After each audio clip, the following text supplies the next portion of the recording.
Dr. Craig. Hope you are fine, everybody. Assalamu alaikum wa rahmatullah. Peace be upon you all, and welcome to this new live interview or questions and answers session with Dr. William Lane Craig.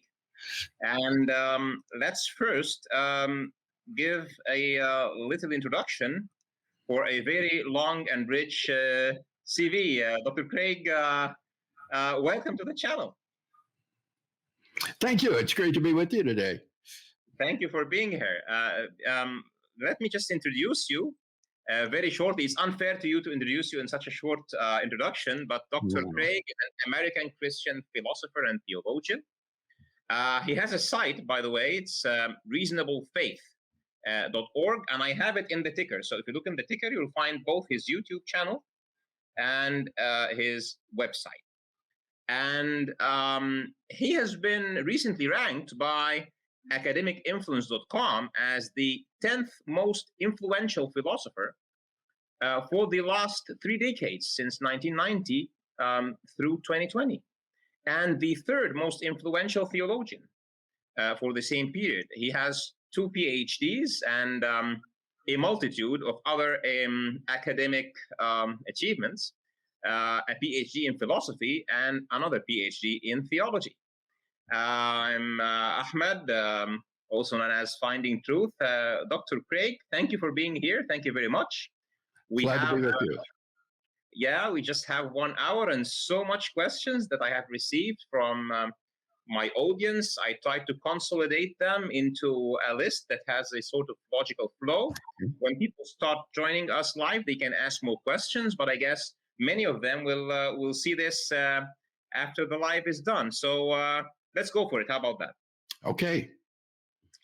So you're very well known for your adoption of the and even advancement of the Kalam Cosmological argument, which you are much better than me, of course, to introduce, but I will just say it has 3 statements. So a first premise that what begins to exist has a cause, and that the universe begins to exist, hence, or therefore, the universe has a cause that obviously caused it to exist.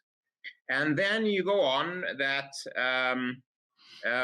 with other inferences to infer that the cause is personal and is God, and even infer his attributes. So, so you make some statements about time, which maybe are more beneficial to go through our questions, and about the universe. But is it fair to say that in this discussion, you consider the universe to be all matter, all energy, all space and time? And hence... Yes.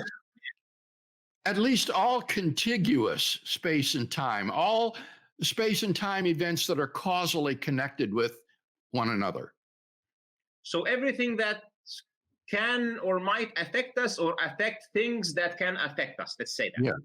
Yes, although I do think that God exists and he's not in the universe, and so he can affect us as well. But yes, the rough idea there is everything that's causally connected in space and time. All right, all right. And that, let's say that excludes God. Yes, because he's not, I would say, in space. All right. So, I'll tell you something. I did countless debates, and recently I even did a debate with somebody who is a science explainer who criticizes the Kalam cosmological argument, and it was mediated by an agnostic armchair philosopher, as he describes himself. And I was struck that people are attacking the first premise. I was really surprised, because typically you might as well attack the second one, or the inference. So let's start by the matter of beginnings. So let me ask you this. The word beginning means that time is real, okay? So I've seen 2 things. Some would claim that time may just be an illusion played by our brains, and then they say, then beginnings have no meaning because there's no time. And some say that, time is relativistic, and, order of events is just a matter of our perception, etc. So they also reject time, and hence they reject beginnings. What would be your comment or response to that? Well, I don't think this is a very serious objection, Ahmed. I've never heard any philosopher raise this objection. To say that uh, the universe did not begin to exist because time is not real is like saying that the attack on Pearl Harbor never occurred because time is not real. We will always have more evidence for the attack on Pearl Harbor than we would for this thesis that time is an illusion. So this is really a desperate measure to try to avoid the premise. In fact, I think it's so desperate that it's actually self-defeating because the illusion of time itself implies time. There is the illusion of one thought after another in consciousness, which implies time. So Yeah. the person who denies the reality of time is even more desperate than the person who denies the reality of the external world, because time characterizes the inner world of consciousness as well as the external world around us. Hmm. One other person I had a discussion with says, "Well, I deny the A theory of time, Ah, and hence time is like space, like the B theory kind of mhm. thing, and hence I know space can be maybe infinite. I don't know. So if time is like space, then beginnings have no meaning. What would you say about that one?" Yeah. My statement of the Kalam cosmological argument presupposes from start to finish that the difference between past, present, and future is real and not any illusion of human consciousness, and that things really do come into being and pass away. Uh, and that is a controversial assumption. But I have written 2 books on this subject, Ahmed. And so anyone who wants to disagree with this is going to have to interact with the content of these 2 books, which defend this dynamic or tensed theory of time. I would add one thing, and that is that my friend and colleague, the philosopher Andrew Locke, has defended the Kalam cosmological argument using the B theory of time or the tense-less theory of time. So Locke is quite prepared to accept this view of time that your debater mentioned and to show that the argument will still work. Okay. Let me ask you this: if we look at time, or the way we feel time is this arrangement of causal effects, and we rewind back, wouldn't that give us the same effect, regardless if somebody believes in A or B theories? So we are here Oh, because of a series of causes. yeah, you're quite right. There's no difference in the event history of the universe on these 2 views of time. The difference would be at the beginning of the universe, the first event, is that the event at which the universe came into existence? Or is it, so to speak, just the front edge of the universe? Rather, the way a meter stick has a front edge, it has a first centimeter, but the meter stick doesn't come into being at the first centimeter. Now, that would be an illustration of the difference between these 2 theories of time. On the view I prefer, temporal becoming is real. The meter stick really does come into existence. Whereas on the other theory, the meter stick is finite in the past. It has a front edge, but it doesn't actually come into being at that point. And I think you can run the argument either way, though I think it's much more powerful on the common sense view of time, which says that temporal becoming is real, that things really do come into existence and go out of existence. It comes to me that when I go into those discussions, that for people to escape something so obvious like the Kalam cosmological argument, they have to deny reality altogether, because I think time is so fundamental. What do you think of that? Is this something that is? Well, I've seen people denying time, denying causality, denying conservation, denying all sorts of absurd things to deny. yeah. I think that's the strength of the argument. What it does is it raises the price tag of atheism or agnosticism. And the hope is that the price tag will be so high that the atheist or agnostic will say it's not worth it. It's not worth saying things can come into being uncaused out of nothing, for example, or that a Hilbert's hotel can exist. And so he will then agree to the truth of the two premises. Yeah. So I think we mentioned Hilbert Hotel, so that takes us to the next one, which says this. Some say that the universe beginning might be eternally old. So now we're in the Hilbert Hotel, right? And Yeah. they would claim that a past infinity can exist. And I've seen somebody saying that. So what would be your comment Yes. to that? Can a Well, past here I would refer your listeners to the many YouTube videos as well as the many articles on reasonablefaith.org where I've defended this. I give 4 arguments as to why the universe began to exist at some time in the finite past. One is based upon the impossibility of an actually infinite number of things in reality, which implies that the number of past events is finite, and therefore the universe had a beginning. The second one is based on the impossibility of forming an actually infinite collection of things by adding one member after another consecutively. That would also imply the finitude of the past, because that's exactly the way the past has been formed, one event after another. And then, as if that weren't enough, I give 2 scientific confirmations of the beginning of the universe. One from Big Bang cosmology, which indicates the universe came into being about 14 billion years ago, before which it did not exist. And then from the thermodynamic properties of the universe, which show that the universe cannot be infinite in the past, but began in a very low entropy condition and has been growing steadily toward higher entropy ever since. And so we have 4 independent, very powerful arguments for the truth of the premise that the universe began to exist. And in addition to those, other contemporary defenders of the argument, like Andrew Locke, whom I mentioned, or Alexander Pruss, or Robert Koons, have offered additional arguments in support of that premise.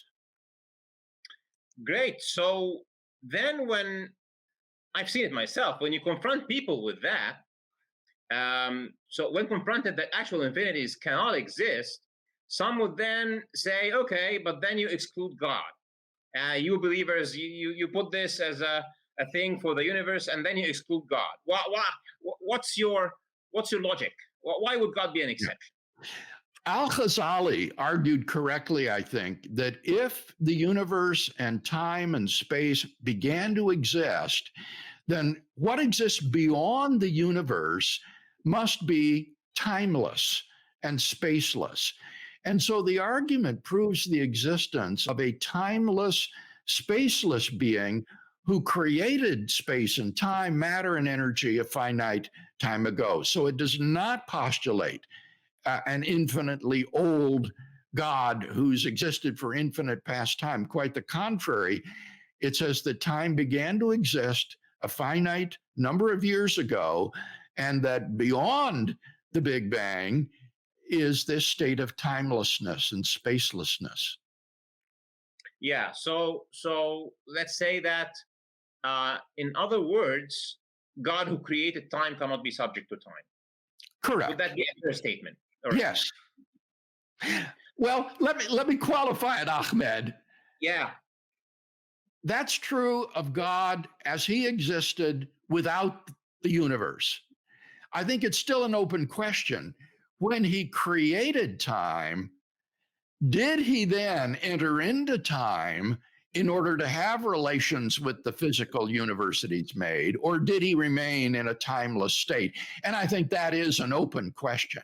But the way you put it, if God created time and space, then he must be in and of himself timeless and spaceless.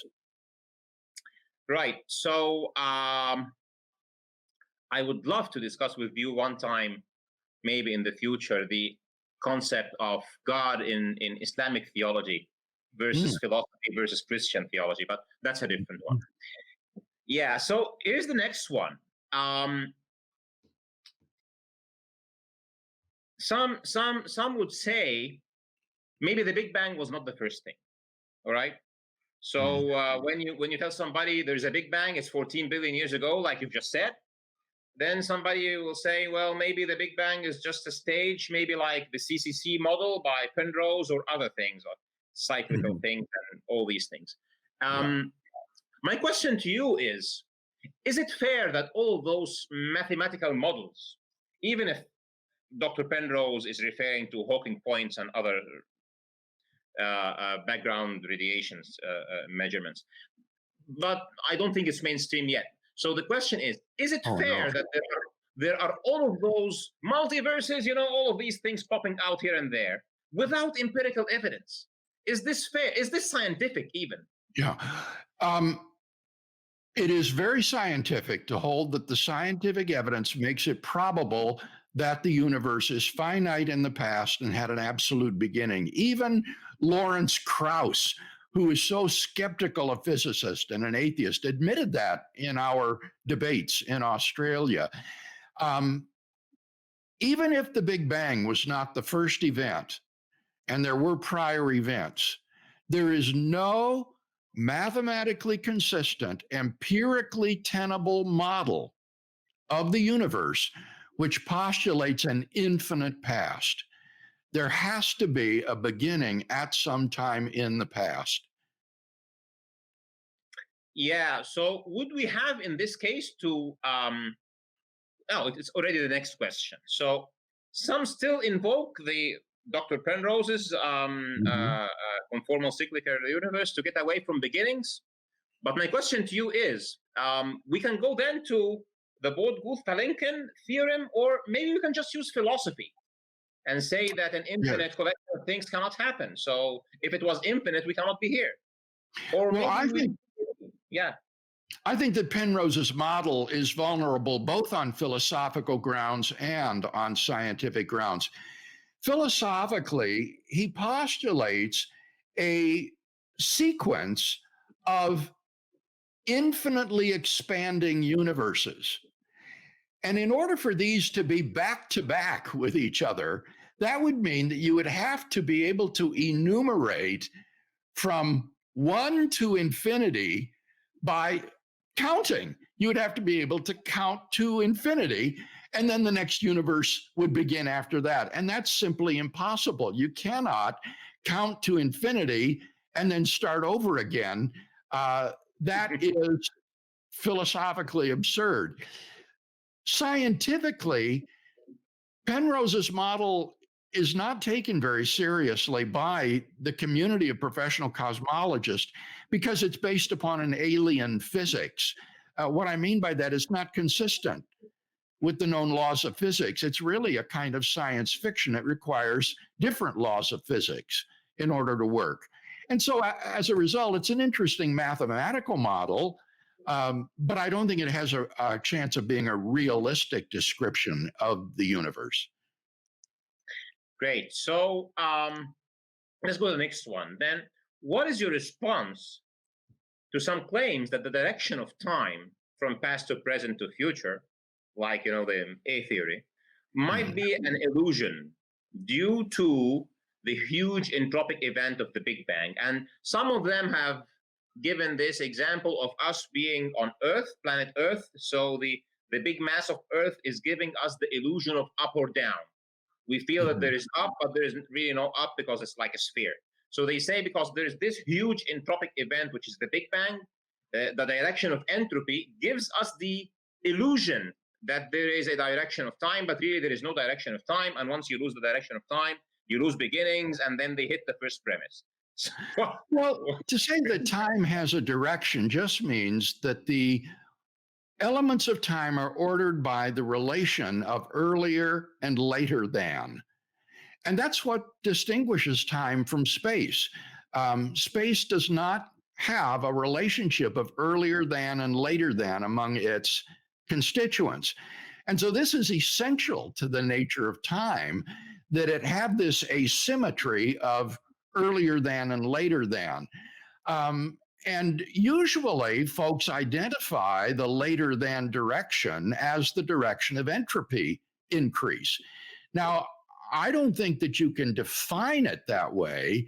I think that's an empirical discovery. We look at the world and we discover that entropy increases in the later than direction. But the distinction between earlier than and later than is inherent to the nature of time. So we can fairly say that the matter that entropy always increases is a result of the passage of time plus the laws of physics, plus the laws of thermodynamics, not the other way around, that time Yes. is emergent as a Yeah, I think here what our viewers need to understand is that in contemporary philosophy of time, many of these philosophers take their marching orders from physics. And so for them, the philosophy of time is an extension of physics. But for someone interested in metaphysics, like myself, I see absolutely no reason to think that time derives its nature from our scientific concept of time. On the contrary, as I just said, it's an empirical discovery, not true by definition, that entropy increases in the later than direction. So let me ask you this fun question that just came to my mind. If we make a thought experiment and we remove everything from space, but we keep space and time, in concept, time will still be passing, even if nothing is happening. I think that's true in virtue of the fact that God exists. And I would say that's actually a knockdown argument for my view that there is a difference between metaphysical time and physical time. Physical time, the time described by physics, begins at the Big Bang. But it's perfectly conceivable that prior to the Big Bang, God counted down to the moment of creation. 3, 2, 1, let there be light. And in that case, the mental events of counting would be sufficient for a temporal series. So I think it's just very clear that time is independent of space and that you can have metaphysical time independent of physical time. Is this, in your mind, the reason why people talking about relativity always refer to clocks, something massive, rather than time? Yes, that's exactly right. The assumption here is that time is what clocks measure.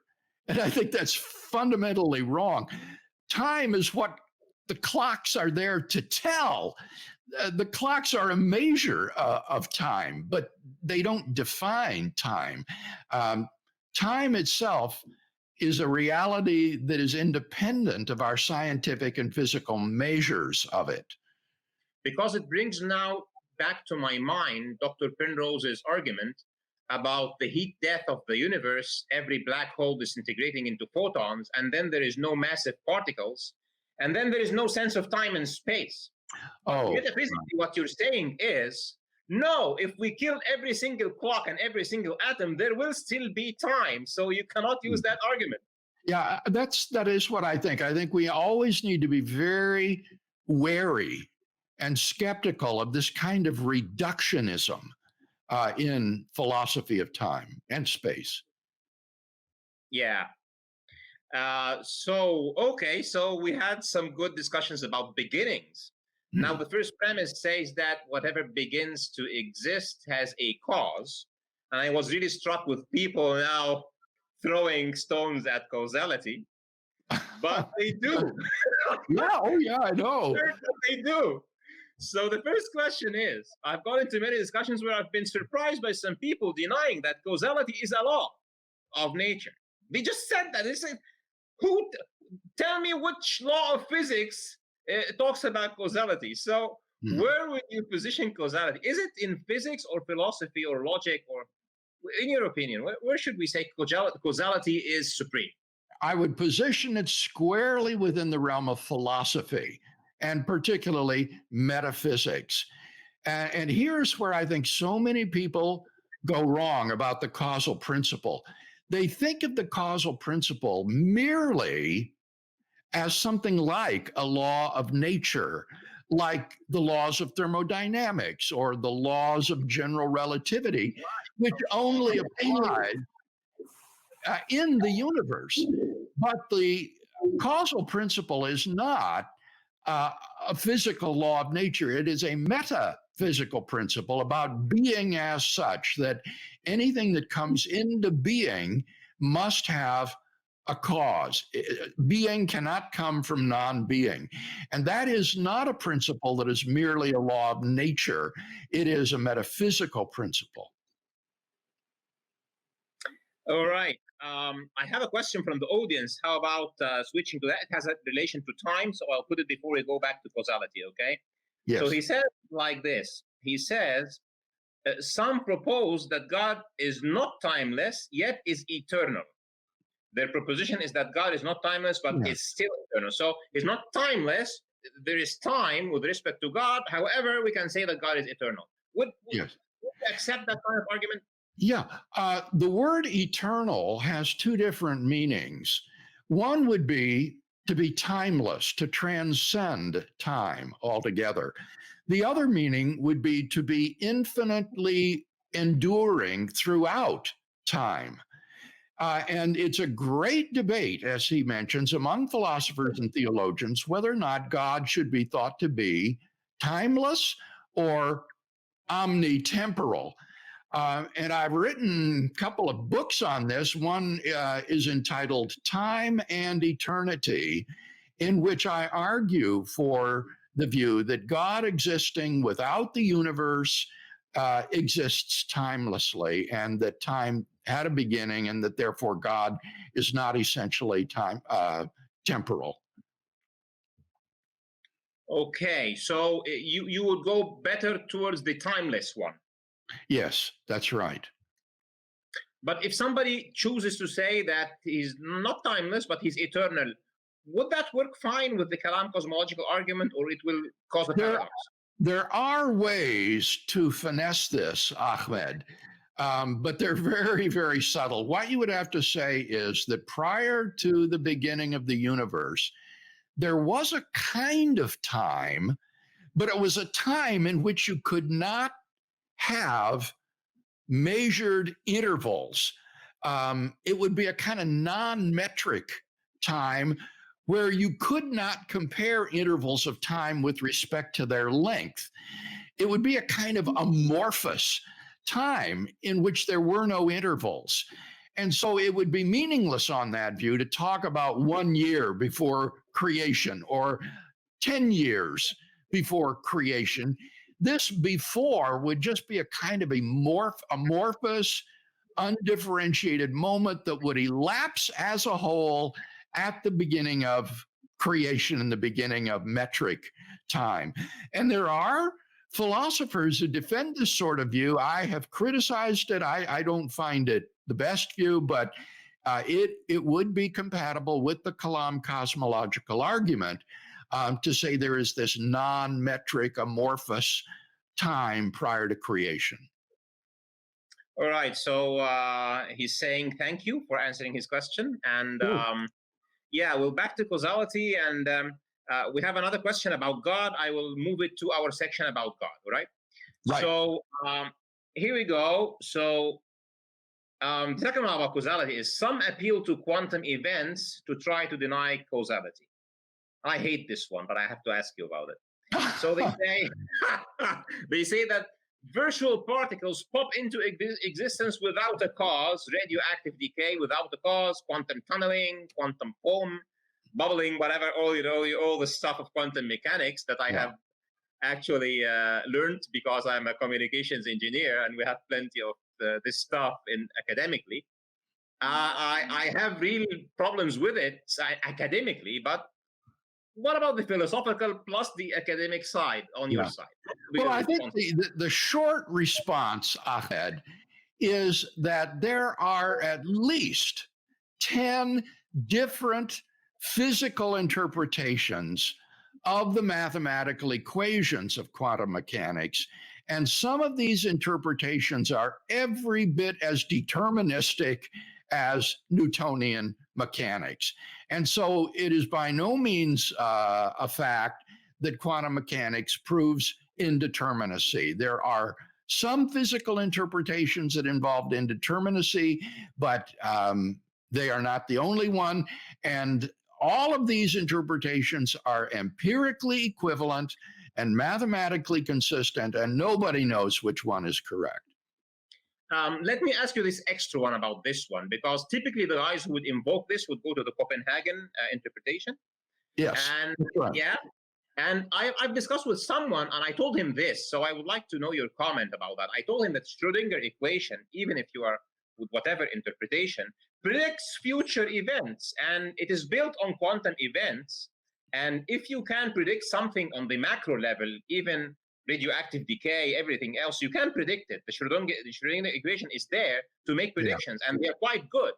So if the top of the pyramid, which is the physical macro prediction about half-life of radioactive material, for example, is so deterministic, it must be that the underlying quantum events are not uncaused, but rather unpredictable to us. Right. And that's why on the macro level, they always produce what we expect. What would you say? Yeah, that is, in a sense, what I was saying is that by no means are you committed to ontological indeterminism by the equations of quantum mechanics. You can have a fully deterministic interpretation of them. And in any case, that it would do nothing to show that the universe could come into being from nothing. It doesn't help in that way at all. I remember talking with a quantum physicist at Purdue University in the United States, and she said, what do people mean when they say quantum physics shows that things don't have causes? She says, I can trace the line of causes right up until the quantum event occurs. And these may not be fully deterministic, but they certainly are a sequence of causal antecedents to the event. The event doesn't just pop into being out of nothing. So it is essentially a mix between what is caused and what is predictable or deterministic. So it's not really, if you cannot predict what the dice will come out to be, that it is uncaused. It's just you cannot. That's a faulty inference to say that because something is epistemically uncertain or unpredictable, that therefore it's uncaused. That just doesn't follow. Great. So let's go to the next one. So when we say all what begins has a cause or have a cause, some would go the length that we do not know about everything. So, okay, so we cannot make such a statement. They are hitting at the all part of it. So they say, you're making a very inclusive statement. Have you witnessed everything to be able to say this kind of thing? What would be your comment to that? Well, my argument is I give three reasons for believing this premise to be true. And the first two are metaphysical in nature. They're not based upon induction. You don't take a survey of all of the things in the universe that begin to exist and then say, oh, look at, they all have causes. Rather, it is based upon the metaphysical principle that being only comes from being. Being does not come from non-being. Secondly, if being could come from non-being, then it becomes inexplicable why just anything and everything doesn't come into being without a cause. There's nothing that could constrain things coming into being without causes to just one type of thing like universes. Yeah. And then the third argument would be an inductive argument that when we survey the field of experience and science, that in every case we do find that things that begin to exist have causes. And so this would be a reasonable inductive inference based upon our universal experience of the world. Or maybe we can appeal to what you have said, is like, it's not about all things because causality is beyond things. It's metaphysical. It is a philosophical. Yeah, that's right. Yeah, it's a metaphysical principle. That's right. So it will be independent if we have witnessed or seen all things or not. So we can also use that prior argument you've said again. Yeah. So some contest causality. This is something I experienced using Bell's theorem, Bell's inequality. And I just kept asking the person, one was a philosopher and one was a science explainer, please tell me what is the relation between accepting Bell's theorem and denying causality. He wouldn't give a response. They just kept insisting. Sure. You must run in different circles than I do, Ahmed, to get these sort of sophisticated objections. The Bell inequalities that are predicted by J.S. Bell's theorem actually support causality, because what Bell shows is that when you send two photons off in different directions, they're intertwined with each other. And so they can't affect each other when you measure one, and yet the other one takes on a complementary value immediately. And so what Bell says is that there must be hidden variables, just the point you were making a moment ago. We may not know them, they may be unpredictable, but they're still there. They're hidden variables. And so Bell's own preference was to have a hidden variables theory that is non-local in nature. And this is completely compatible with causality and determinism and deterministic theories of quantum physics. Okay, so it's not true that those hidden variables do not exist altogether just because we cannot find them. Right. That's the force of the word hidden. They may not be seen by us. We don't discern them, but they're there. That was Bell's view. And this is in contrast to, say, Heisenberg and the Copenhagen interpretation, which says that if they're unpredictable and we don't know them, then they don't exist. Or maybe our whole concept of the speed of light being the speed of causality is totally wrong, and things can be caused by two photons entangled at the edges of the universe. Maybe we just don't understand. That's possible. That's logically possible. But the difficulty would be is that then there would be reference frames in which you have causal influences going backwards in time. You would have the effect occur before the cause occurs, and that leads to all sorts of pathological results.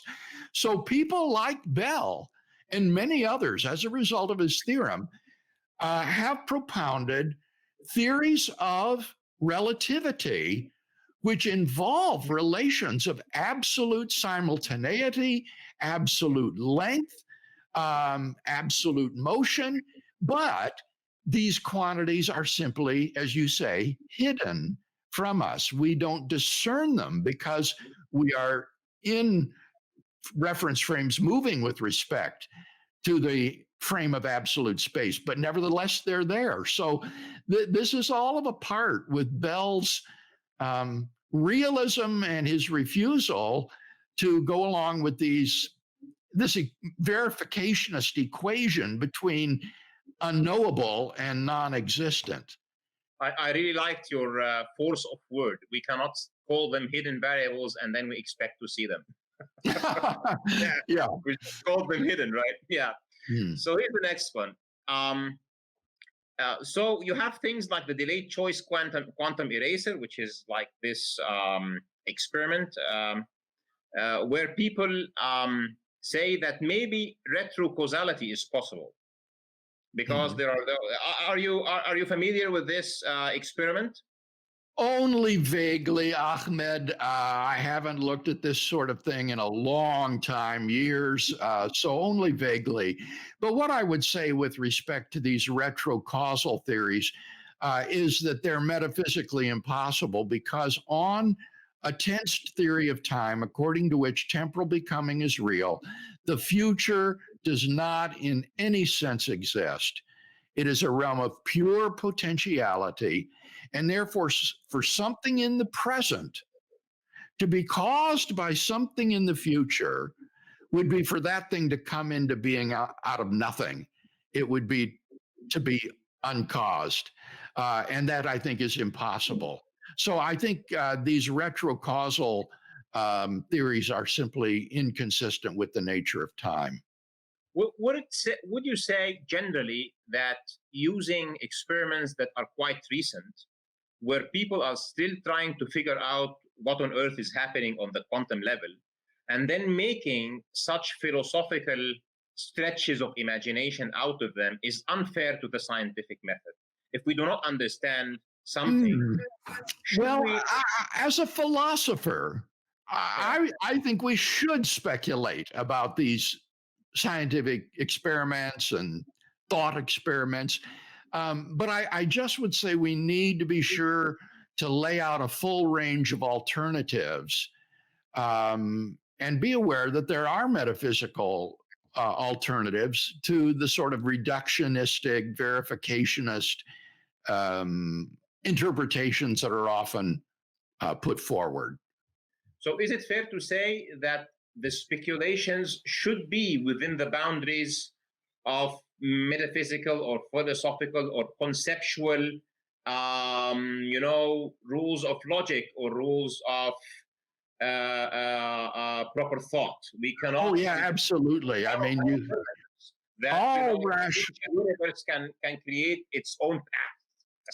yeah, all rational thinking is governed by 9 basic rules of logic, and we need to conduct all of our inquiries in accordance with the basic rules of logic, or we are irrational. Um, so I'm in favor of speculation about the matters of science, but we must make it clear that these are speculations and not say that these are the settled results of science. Yeah, yeah, fair enough. So let's go now to the universe has a beginning. So let's talk about the universe. So some say that the universe can be caused by quantum fluctuations. Mm-hmm. Then inflation, the story, then they invoke negative energy of gravity as the balancing factor that prevents breaking of conservation. Because then somebody like me will tell them, what are you talking about? Where did all of it come from? They would say that the mass coming into existence will create potential energy gradients that will have negative energy, and then you have negative energy of gravity versus the energy the energy and matter that came in, and they balance. So we have the zero. We just have a zero is a positive and a negative. It really pisses me off, but I want your philosophical answer to that. Yeah, I have a very nice article on our website in response to Lawrence Krauss and Alex Vilenkin about whether quantum physics allows us to explain the origin of the universe from nothing. And this is also on YouTube in the form of a video. I think it's called something like Contemporary Expansion Models and the Beginning of the Universe. It's very entertaining. And I argue that this is just a terrible argument that's being offered here by Vilenkin. Even if you grant that the matter, or that the positive energy associated with matter and the negative energy associated with gravitation are exactly equal so that they sum to zero, that is not a proof at all that you don't need to have a cause to create the negative and positive energy in the first place. Yes. That would be like saying, if my debts exactly balance my assets, then my net worth is zero, and so there need be no cause of my contemporary financial situation, which is absurd. So I think it's a royally bad argument. I have heard Vilenkin, I think it was an interview with Robert Kuhn, and within this, he said, quantum mechanics shows us that some events are uncaused, and I didn't believe that he just said it. It was... yeah, that's philosophically naive. He's buying uncritically into perhaps the Copenhagen interpretation of quantum physics, and he must know that, as I say, there are at least 9 other physical interpretations of the equations of quantum mechanics, some of which are fully deterministic. Great. So let's go to the next one. So some physicists, excuse my language, dare say that quantum mechanics breaks conservation of energy. I have had a discussion with one physicist about that. And you talk to top physicists. Is this something that you think is a valid statement? And is it possible at all to break conservation of energy philosophically or? Yeah. Well, my conversations and reading of physicists like Alex Vilenkin is not that quantum physics breaks the conservation laws, but rather that the conservation laws are consistent with something's coming into being out of nothing. And here the move is made. If the negative energy balances the positive energy, then the net sum is zero. And so the conservation laws that energy can't come from non-energy is not violated. And I've already explained why I think that's a terrible argument. Yeah. So here's the last one. And Okay. so is it possible to use virtual particles, the last one about the universe, popping in and out of existence as an excuse for breaking conservation? And is it fair to deal with virtual particles as if they are real? Because they're, they're called virtual particles, actually. Yeah. Yeah. Some say this, it went into existence and very shortly pop out, and Right. it's borrowing the energy from the future. Some make this. Right. That's the idea, is that these particles don't violate the conservation of energy because they exist so briefly. They exist for just an inconceivably short moment of time, a split second, and therefore they don't violate the conservation laws.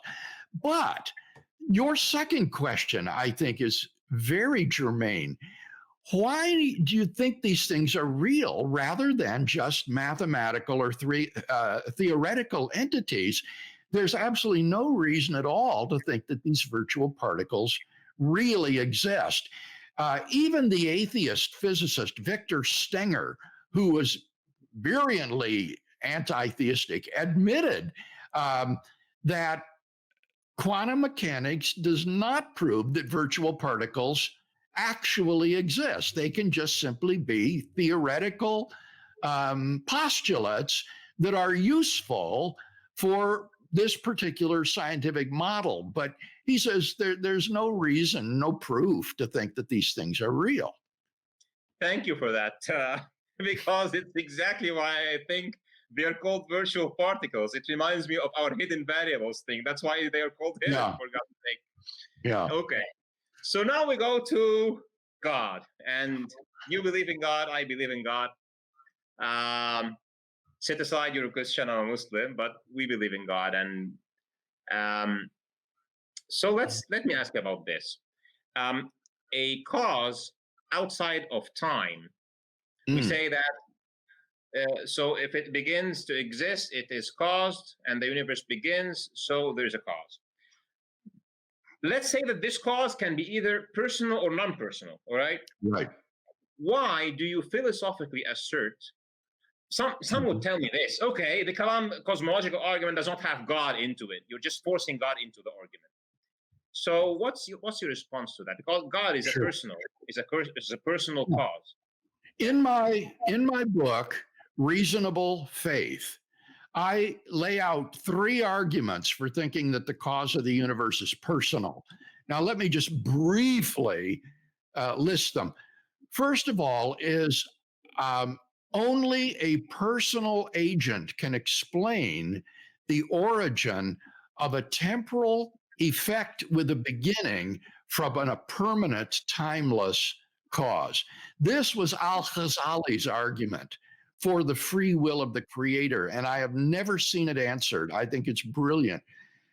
Secondly, would be that a timeless, spaceless, uncaused being could only be either an abstract object like a number, or else an unembodied mind or consciousness.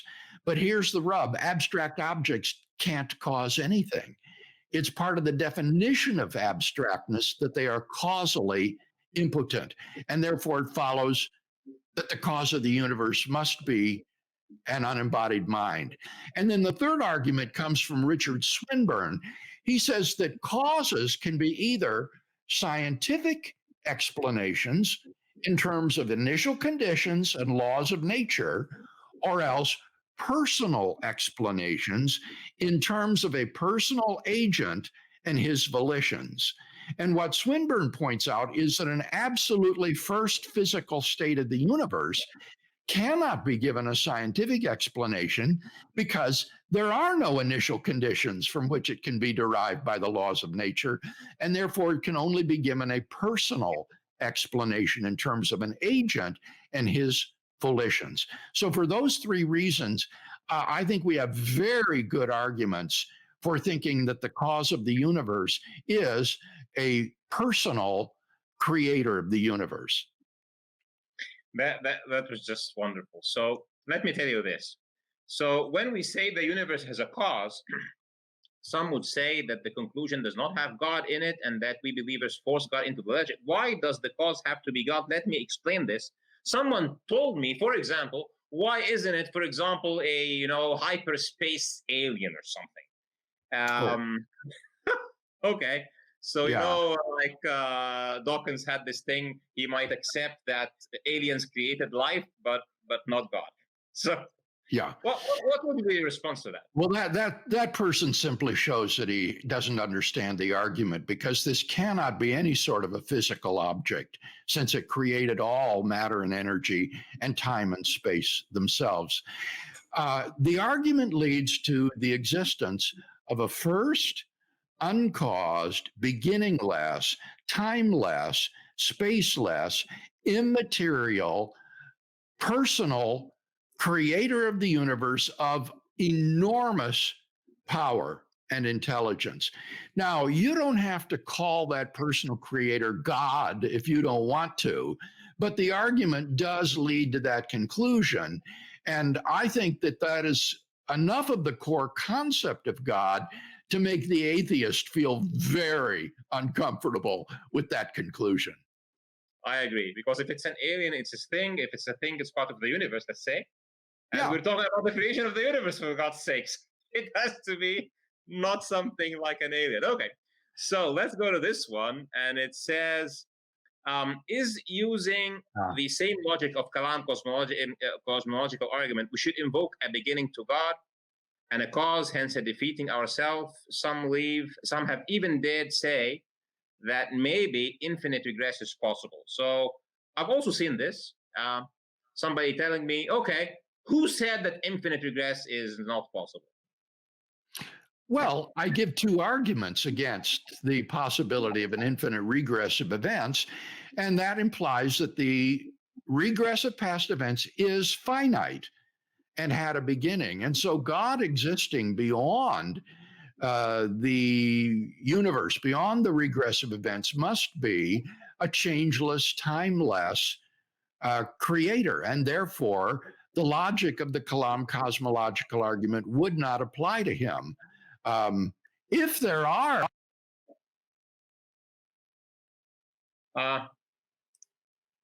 Dr. Craig, you have muted yourself. You have just muted yourself. Can you unmute yourself?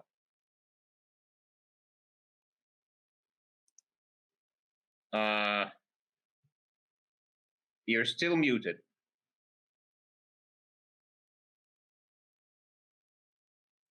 You've probably pressed... There we are. I don't know how that happened. Yeah. All right. It must be a caused event. Something caused it for sure.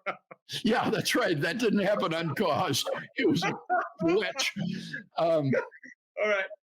So we were talking about why the Kalam cosmological argument would not apply to God, and that is because God would be changeless and timeless without the universe. And so there is no regress of events in. Whoops, it has muted again. I don't know why it's doing this, Ahmed. Yeah, you're back. I don't know. Yeah. It's from your side because I cannot undo it. There's something happening on your mic. But anyway, let's go ahead. I can hear you now. Yes. Okay. Well, I finished my comment. All right, great. So let me ask you this. I want to finish at the top of the hour, but let's try to finish these as fast as we can. Is it possible to deduce God's attributes from observing the universe, or is religion mandatory in that respect, in your opinion? I think that we can deduce some of God's attributes from the Kalam cosmological argument. I just listed them. What would be missing, notably, and this is important, is the moral attributes of God would not be deducible from this argument. For all we know, God could be an absolute stinker. So you would need some independent argument to show the goodness or the loving kindness of this creator of the universe. But I like that feature of the argument, Ahmed, because it shows its modesty. It doesn't try to prove too much, but it gives you limited and plausible information about God. Great. I think we already addressed that. If we to extend the Kalam cosmological argument, how can we include God in the shortest formulation? I guess we have addressed that. So let's go to the next one. Is it rational to reject God as an explanation to the complexity and tuning of the universe because he has to be more complex? Oh. No, that's not a good argument. That's Richard Dawkins' argument against God as the explanation of the fine tuning. And I've responded to that, again, both in print and also in some talks available on YouTube. The point is that God, as an unembodied mind, is a remarkably simple being because he's not made up of parts. And so Dawkins is just confused in thinking that God would be more complex than the physical universe with all of its constants and quantities. Do you know that in Islam there is a name of God called Al-Samad, and that it means, one of its implications is ultimate simplicity. He's not made of parts. Yeah, that's a strong tradition in medieval Islamic philosophy with Ibn Sina and Ibn Rushd and others. So that yes, I am aware of that. All right, so let's talk about religion, and this is a fun question. Moving from God, is it possible to make a philosophical argument for the necessity of religion, in your opinion? Well, I'm not sure that it is. Let me explain it more. If God has attributes that we can deduce he has them, is it necessary that he just doesn't leave us, in the dark, and that he must send us religion? Yeah.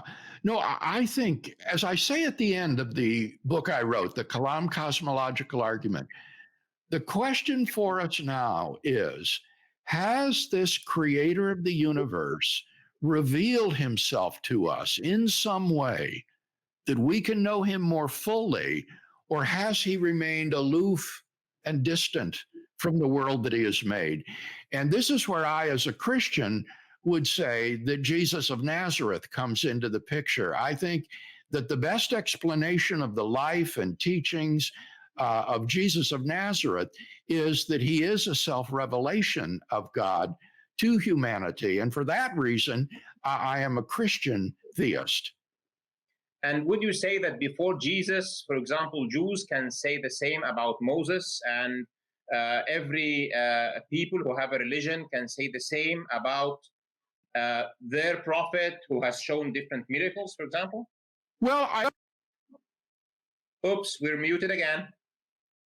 We're muted again.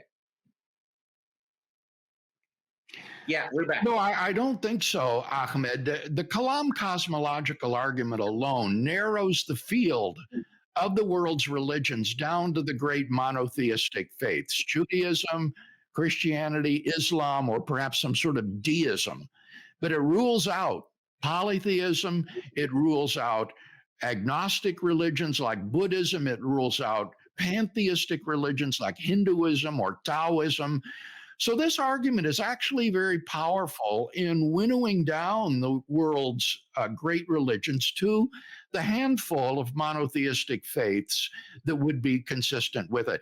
And so, beyond that, I think what one needs is not a philosophical argument for a particular brand of theism, but some sort of historical argument, a philosophico-historical argument for why one would believe, for example, in Jesus.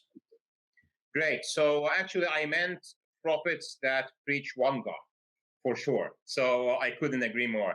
And this answers actually even the last question, which what would, in your opinion, be a way to determine a true religion using logic and philosophy, if there is any? So in your opinion, it is you need to look at the history of the religion and see if it lends itself to accepting it, given the attributes that we can infer about God. Yes, that's right. I think, yes, that's well said. I agree entirely. Great. Can we spend just a couple of minutes to go through other questions to make sure we've covered everything? Well, a couple. I'm at the end of my time, but if you'd like to ask a couple more. Yeah. So there was this question I told you about where there is a matter of terms about whether act and potency, the distinction you make between act and potency would undermine the Kalam cosmological argument related to potential and actual infinities. So can you just, in a nutshell? Yeah, the questioner is confusing terminology in two entirely different fields. In metaphysics, act and potency designate components or constituents of a being. But in mathematics, the difference between an actual and a potential infinite has to do with whether a collection has an actually infinite number of members in it, or whether that collection is at every point finite, but growing indefinitely toward infinity as a limit. And so it's just an entirely different use of the word. Similarly, I could use the word potency to describe a man's virility, that he's still sexually active. And that kind of potency would be, again, something totally different than act and potency in metaphysics. Great. I think we have answered the rest of them, but just fast. So how do you define universe? We did that. What do you make of this argument? Without time, there is no causality. We talked about that. Some say that it's a property of time. We talked about that. Is it ludicrous to believe that multiple lucky events caused everything? I think it is ludicrous. Do you think it's ludicrous too? Yeah. So are there any valid reasons in accepting an infinite regress? We talked about that. What do you think of infinite recursion? It's like time is a loop. This is a novel one. Yeah, no, I think circular views of time are self-defeating. Yeah, then an event would have to occur before itself, which I think is metaphysically absurd. So you can have mathematical models like this, but I don't think they can be descriptive of reality. They remain just mathematical models. Yeah. We talked about the Big Bang one. Is there any way to accept the first cause, to escape the first cause principle? We talked about this one. Let's close with this one. Somebody sent me a video of Dr. Hawking. And in the video, he was, he was in awe about the apparent design of the universe, the grand design of the universe and everything around us. But then he just goes to the multiverse. And why, in your opinion, just to close, why, in your opinion, do you think scientists deny everything around us to appeal to multiverses, cyclic universes, quantum foams, eternal things? Why is this happening? Why is this happening? I mean, in Stephen Hawking's case, there is a very determined bias against religious realities and in favor of philosophical naturalism. He wears it on his shirt sleeve. But this use of the multiverse to try to explain away the apparent design of the universe has been exploded by his erstwhile colleague, Roger Penrose, who has shown that these multiverse explanations, even if there is a multiverse, they're useless in explaining why we observe a finely tuned universe in which we can exist. And again, this is out there on our website and in my book, Reasonable Faith. So I think that Hawking's argument is simply not a good one. There was this one question that we said we'll say at the end. It says, can God have thoughts in a timeless dimension? Can God have thoughts? Well, yes, so long as they're not changing. I think that God can, it doesn't take any time to think 2 + 2 = 4, or to think no universe exists. So certainly God can have thoughts so long as his state of consciousness is not changing. The interesting question, and here I allude back to what we talked about before, is when God creates time, does he then choose to enter into time and to begin to have a sequence of states of consciousness so as to experience temporal flow and enter into relations with us finite creatures? That's an open question. Yeah, we have this thing in it's Hadith Qudsi. I'm sure you know what that is, and it says humans say bad words about time, and God denies that and says, "I am time. I move.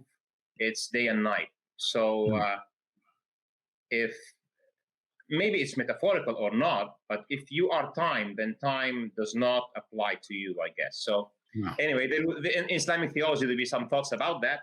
Okay. But Dr. Craig, I'm speechless. It's been a marathon. I do need to go now, but I thank you very much for this extremely stimulating interview. I don't think I've ever had a more stimulating discussion on the argument than this one. Thank you, sir. It's an honor, and I really loved it, and I hope so many people will enjoy it and have great benefit of it. I would like to invite you again to the channel. So thank you for coming, and have a blessed day, sir. Thank you. Thank you again. Goodbye. Thank you. Certainly.